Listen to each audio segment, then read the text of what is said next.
Hey everyone, it's Whit Anderson with the Kearney team, and today I want to talk to you about inflation, recession, mortgage rates. Oh my, we're coming into Halloween in October, and I think it's a great time because I've been hearing a lot of noise from people that I've talked to, as well as the news, of comparing our current market to the Great Recession. And I wanted to take this opportunity to kind of show some comparisons and differences and what you should be aware of and looking into whether we're going to be going into the Great Recession like it was in '08 or where the differences might lie. So let's dive into it. All right, let me get this started here. All right, so as you can see, inflation, recession, mortgage rates, oh my, understanding differences and comparisons between the 2008 Great Recession and today's market. And as we get into it, let's really dive into the first slide. Inflation. Inflation is sitting at 8.2% currently, which is a difference from the 2008 period in August at 5.6%. But this obviously has a huge impact. You've seen me talk about this numerous times, which is saying that the biggest hurt for mortgage interest rates or overall interest rates is inflation. The higher the inflation rate, the higher the interest rates are because they are the killer for interest rates. One thing that I really wanted to hone in on is what we've seen in the last 24 months or so in inflation rate. Is look at the staggering difference. We were really sitting at a great inflation position towards the end of 2020. And as we got into 2021, we saw inflation grow drastically. And that impact is obviously being seen when it comes to looking at mortgage interest rates. So as that continued to go up, that's where we saw the Fed do their bump in mortgage interest rates, again, overall interest rates, about 25, 50, or 75 basis points at every meeting. Their sole job is to curb inflation. I'm going to say that numerous times until you understand it. So until they do that and curb inflation and get it into a lower position, we're going to have to unfortunately feel the short-term pain for long-term gain. So let's dive into something else that we've talked about before, but I really wanted to put together a comparison to '08 is recession. Now, let's go to, the definition of recession. Recession is based on 2 consecutive quarters of negative gross domestic product. We are not in the same comparison as where it was in '08. So that's something that's a positive. So a highlight to where we are. Now, as we're going to see in the next slide, is we technically, for the first 2 quarters of 2022, are in a recession based on the definition. And one of the biggest impacts that we're seeing to the contribution of this negative impact to gross domestic product is construction, as well as some manufactured goods. So producing of more homes, which also comes at a labor cost with increased gas prices, with labor shortage, with import, domestic, and international shipments have really impacted our overall negative gross domestic product. Now, you're probably going to look at this and say, well, hey, Whit, the real estate and rental and leasing is high.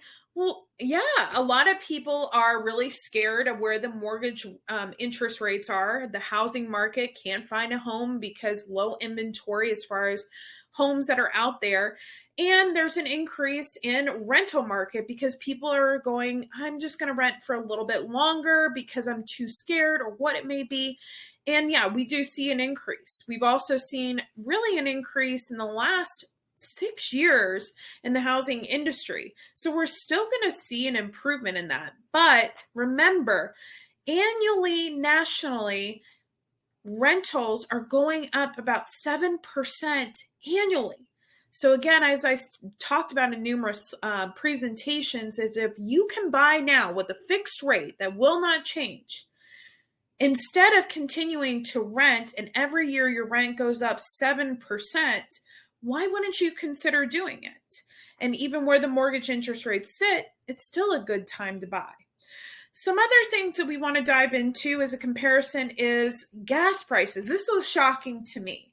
I thought gas prices were a lot cheaper in '08, but apparently they're not as low as I thought they were in comparison to where we're sitting today. Now, the $4.72 per gallon is really based on the last 3 quarters up to today's date. So we're not seeing, or up till June, excuse me. So it might be overall average of 2022 a little bit lower because we have seen gas prices decrease slightly. But I think it's something to take into consideration is we're really seeing about the same pricing. Now, that could be very well the recession period in '08, as well as still, at 5.6% inflation rate. And the negative gross domestic product, which had that recession at 8.5%, which had a huge impact in where we saw overall, which caused gas prices to increase. Now, we're not at that same high level, but as we saw is our domestic products and international products of getting gas are obviously impacted why the gas prices are going up. Another thing I wanted to dive into that really was impactful in '08 and not as much today was unemployment. People were losing their jobs because of the crash. It wasn't just the housing market crash, but overall market crash, which put employment at the end of '09, December, at 9.9%. Thankfully, our unemployment rate has really come down, and that is definitely a pro to where we sit today. People are not foreclosing on their homes because they are not employed. They're actually continuing to be employed. People are doing very well working from home or working remotely, and we do have that advantage that obviously is different from '08, '09. Now let's get into the meat of really why I wanted to talk about it is mortgage rates. Now, I wanted to take this report and just see where we sat. And as you can see, we're a little bit higher than where it was in August of '08, but not by much. Now, again, that big increase that we're seeing from 2021, what did we see in the inflation rate? Is it staggered really from the end of Q2 in that spring market really started to increase as far as the inflation position? Well, obviously, the Fed had to do something, and so they had to increase mortgage interest rates. Again, job is to curb inflation. So, as you can see, in recession periods, as we talked about numerous times before, at the peak, there still was a decline. So we could see in mortgage rates and overall rates decline as long as we get inflation down. So as we're looking at this, and I know this is a little bit long, but I want to just put some insight into our closing remarks here to make sure that we're all on the same page.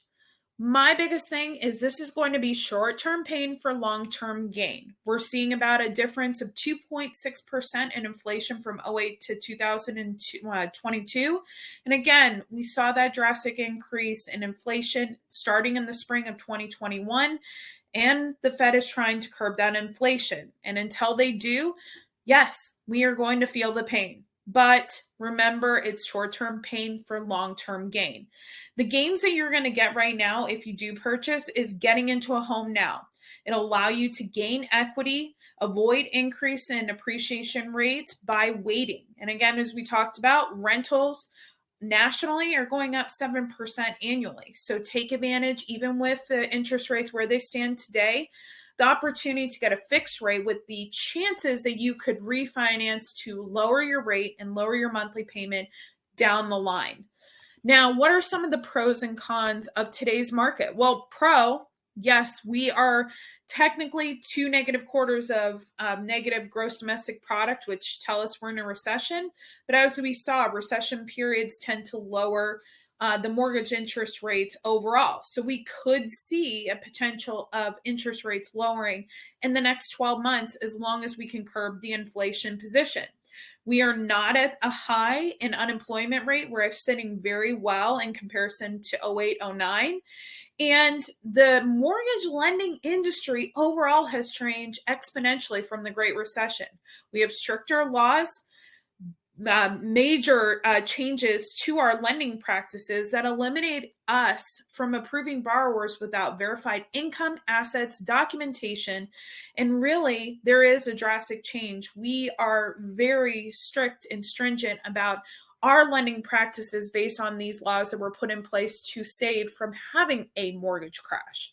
Some of the cons, inflation, of course, and the gross domestic product is obviously not as high, but we're seeing the largest impact on that construction and the goods that we're getting coming into the supply chain.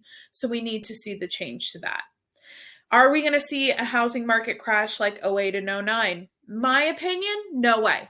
We may see a reduction and escalation of prices, would actually tend to help us out in this market where it's been such a seller's market.